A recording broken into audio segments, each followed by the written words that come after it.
Hello everyone, welcome back in Library Educator channel. Guys, अगर आपने अब तक हमारे चैनल को सब्सक्राइब नहीं किया है तो जल्दी से चैनल को सब्सक्राइब कर लीजिए, साथ ही बेल आइकन प्रेस कर दीजिए ताकि आपको हमारे रेगुलर अपडेटेड नोटिफिकेशंस लगातार मिलते रहें। एंड सेशन पसंद आए तो सेशन को लाइक कीजिए। गाइस, प्रीवियस सेशन में हमने आर्टिकल्स को शुरू किया था, जिसमें हमने पढ़ा था कि आर्टिकल होते क्या हैं। तो हम थोड़ा सी रिवाइज कर लेते हैं यहाँ। ए एन एंड द हमारे आर्टिकल होते हैं। साथ ही इसके टू टाइप्स होते हैं। तो there are two types, indefinite and definite article. Okay, इन्हें हम डीपली डिस्कस कर चुके हैं प्रीवियस सेशन में। अगर आपने हमारा वो सेशन नहीं देखा है तो पहले उस सेशन को आप देख लीजिए ताकि आपको इजीली यहाँ पर ए एंड द का यूज़ क्लियर हो सके। ओके, सो आज के सेशन में हम पढ़ेंगे use of a and an. So guys, हम देखेंगे कि ए एंड एन का यूज़ हम कौन से सेंटेंसेस में या वर्ड्स में करते हैं और कौन से में नहीं। हम जानते हैं कि हम अल्फ़ाबेट्स को दो भागों में डिवाइड करते हैं, वॉल्स एंड कॉन्स्टेंट। इनमें हम डिवाइड करते हैं। वॉल्स के अंदर गाइस इंग्लिश में हमारे 20 वॉल्व साउंड्स होते हैं, हालांकि कांस्टेंट साउंड्स हमारे 24 हैं।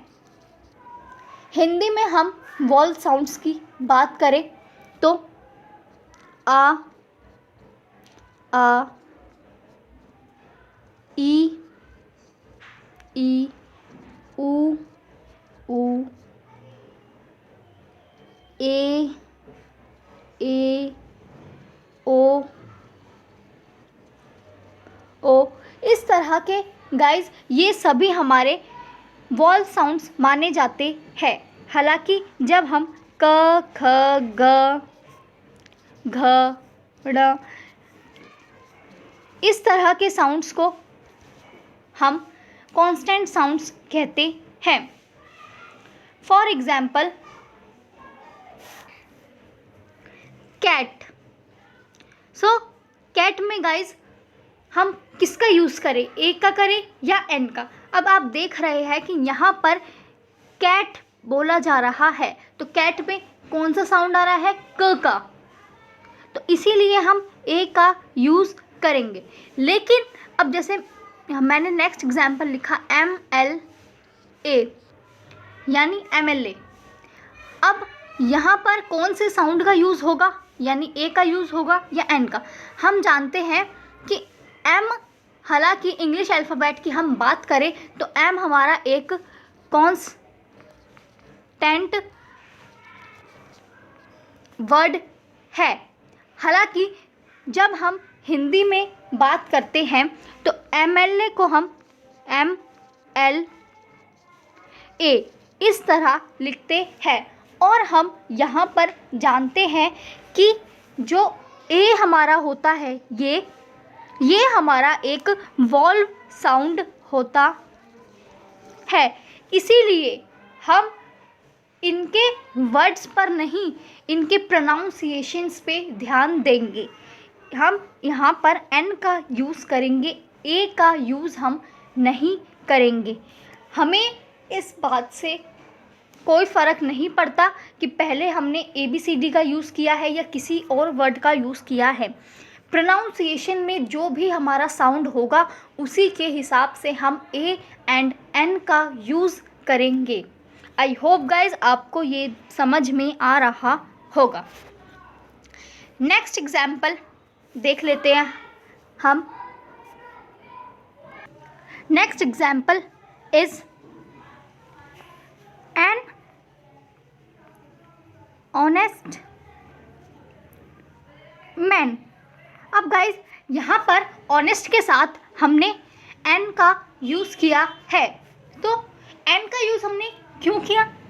क्योंकि यहाँ पे हम ऑनेस्ट बोलते, ईमानदारी को हम इंग्लिश में ऑनेस्ट बोलते हैं, हम हॉनेस्ट नहीं बोलते। जो हमारा साउंड आता है वो ओ का आता है, हिंदी में इस तरह से ओ का साउंड आता है, इसीलिए हम ऑनेस्ट बोलते हैं और हम एन का यूज़ करेंगे, हम ए का यूज़ यहाँ पर नहीं करेंगे। गाइस आर्टिकल में ए एंड एन डिपेंड होते हैं प्रोनाउंसिएशन पर। प्रोनाउंसिएशन जिस तरह का होगा आर्टिकल भी उसी तरह से यूज़ होंगे। जैसे नेक्स्ट एग्जाम्पल, ही संग ए सॉन्ग। अब यहाँ पे गाइस देखिए सॉन्ग में स का प्रोनाउंसिएशन आ रहा है, सा का साउंड है, इसीलिए हमने ए का यूज़ किया है। अगर यहाँ पर वॉल्व साउंड का प्रोनाउंसिएशन में साउंड आ रहा होता तो हम यहाँ पर एन का यूज़ करते। इसी तरह जैसे हमने लिखा अम्ब्रेला, सो अम्ब्रेला में भी हम एन का यूज़ करेंगे। इसी तरह इंडियन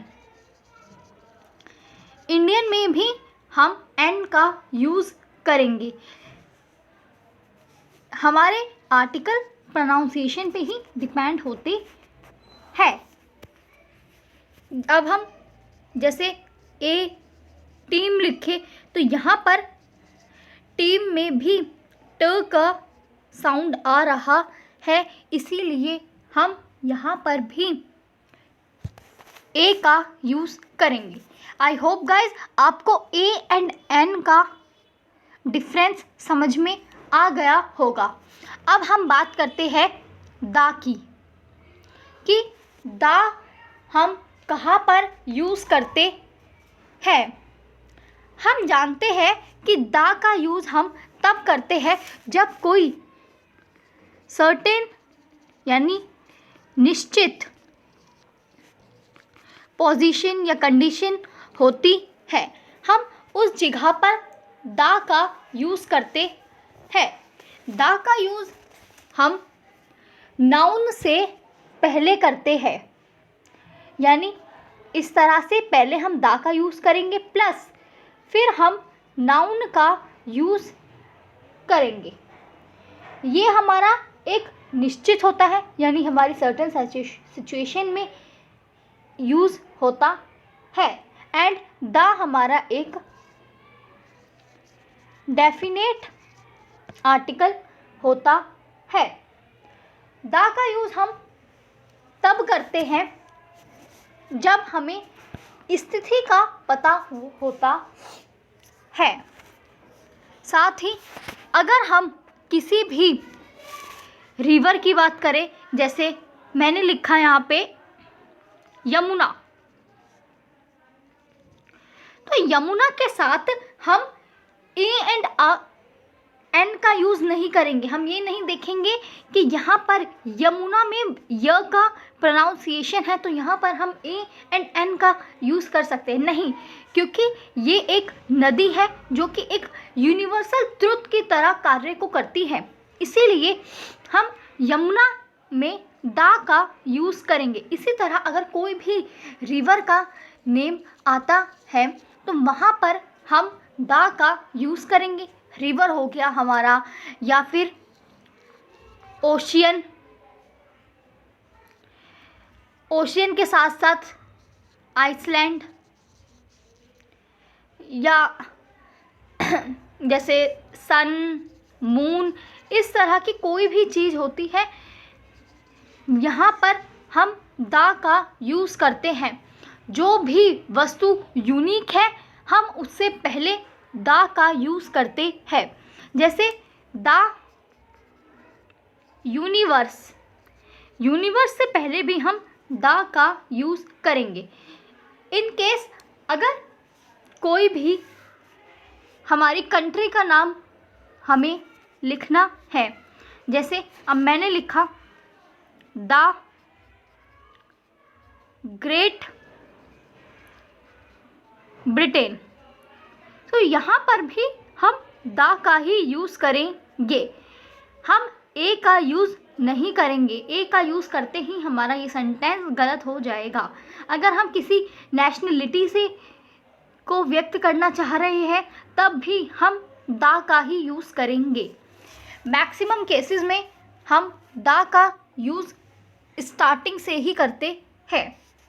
ओके, जैसे हमने लिखा साउथ एंड नॉर्थ एंड, कोई भी हमने डायरेक्शन बताई तो उसमें भी हम द का यूज़ करते हैं। अब हम बे ऑफ बंगाल जैसे लिखा तो यहाँ पर भी हम द का ही यूज़ करेंगे। इसी तरह अगर हमारा कोई डेजर्ट है, कोई नहर है यानी कैनल है, कोई हमारा जैसे समाचार पत्र है न्यूज़पेपर, जैसे फॉर एग्जांपल द हिंदू। अब द हिंदू न्यूज़पेपर को हम सिर्फ हिंदू न्यूज़पेपर तो नहीं बोलते ना, हम उसके लिए भी द का ही यूज़ करते हैं। इसी तरह अगर कोई हमारा पवित्र ग्रंथ आ जाता है, जैसे फॉर एग्जांपल गीता, तो गीता के साथ भी हम द का यूज़ करेंगे। इसी तरह द का यूज़ हम अदर ग्रंथ के साथ भी करेंगे, जैसे द बाइबल, द कुरान, इस तरह से हम यूज़ करते हैं। लेकिन इन केस अगर हमने लिखा वाल्मीकि रामायण, तो यहाँ पर अब हम द का यूज़ नहीं करेंगे। क्यों नहीं करेंगे? क्योंकि यहाँ पर अब हमें एक धार्मिक ग्रंथ के साथ साथ एक राइटर का नाम भी दिया गया है, इसीलिए हम यहाँ पर द का यूज़ नहीं करेंगे। अगर हमारे को सिर्फ रामायण दिया होता तो हम द रामायण लिख सकते हैं। ओके, अब जैसे हम मूवमेंट्स के लिए भी, जैसे आंदोलन, हमारे स्वतंत्रता के समय हमारे बहुत आंदोलन हुए हैं, तो उन सभी के लिए भी हम द का ही यूज़ करेंगे, क्योंकि एक तो वो आंदोलन हो चुके हैं, दूसरा हमें पता है उसकी एक निश्चित टाइम ड्यूरेशन है। जैसे अगर मैंने लिखा द क्विट इंडिया मूवमेंट, तो हम जानते हैं कि क्विट इंडिया मूवमेंट क्या था, क्यों चलाया गया, कब चलाया गया, इसीलिए हमने यहाँ पर द का यूज़ किया है। इसी तरह कोई भी हम डेट बताते हैं या फिर पार्ट्स ऑफ बॉडी, इन्वेंशंस, इन सब ही चीज़ों में हम द का यूज़ करते हैं। ओके गाइज, आई होप आपको ये यूज़ ए एंड द का यूज़ आपको क्लियर हो रहा होगा। इसी तरह हम कुछ सेंटेंसेस देख लेते। एग्जाम्पल, जैसे द फर्स्ट प्राइम मिनिस्टर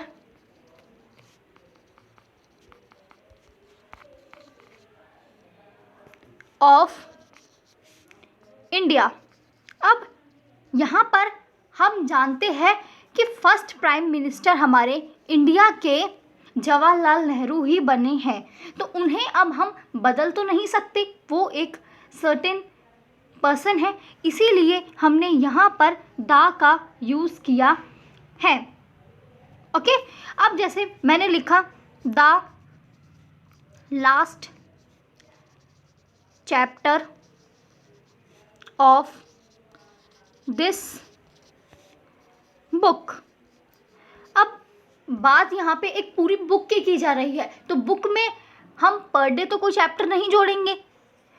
पूरी बुक के अंदर हमें पता है कि हमारा फर्स्ट चैप्टर कौन सा है एंड लास्ट चैप्टर कौन सा है, इसीलिए हमने द का यहाँ पे यूज़ किया है, क्योंकि ये हमारा निश्चित है कि पहला चैप्टर हम पार्ट्स ऑफ स्पीच का ही पढ़ेंगे और लास्ट चैप्टर हम जो भी हमारी उस बुक में दिया हुआ होगा वो वोकैब का है या इडियम फ्रेजेस का है, हम ये जानते हैं कि कौन सा चैप्टर हम लास्ट में पढ़ेंगे। ओके, सो यहाँ पर द का यूज़ हमने इसीलिए किया है क्योंकि यहाँ पर हमें एक निश्चित चीज़ को या थिंग को बताया गया है।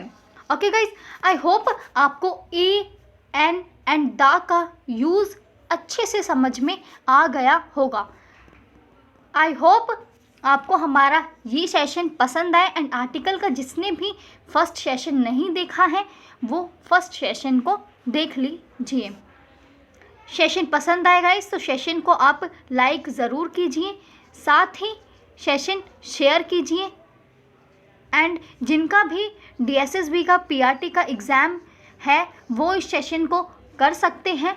उन्हें इजी वे में इन शॉर्ट, क्योंकि यहाँ पे बहुत ही सेलेक्टेड रूल्स कराए जाते हैं, इसीलिए उनको इससे अगर हेल्प मिलती है तो आप अपने फ्रेंड्स के साथ इस सेशन को शेयर कीजिए। साथ ही अगर आपने अभी तक हमारे चैनल को सब्सक्राइब नहीं किया है तो जल्दी से चैनल को सब्सक्राइब कर लीजिए, साथ ही बेल आइकन प्रेस कर दीजिए ताकि आपको हमारे रेगुलर अपडेटेड नोटिफिकेशंस लगातार मिलते रहे।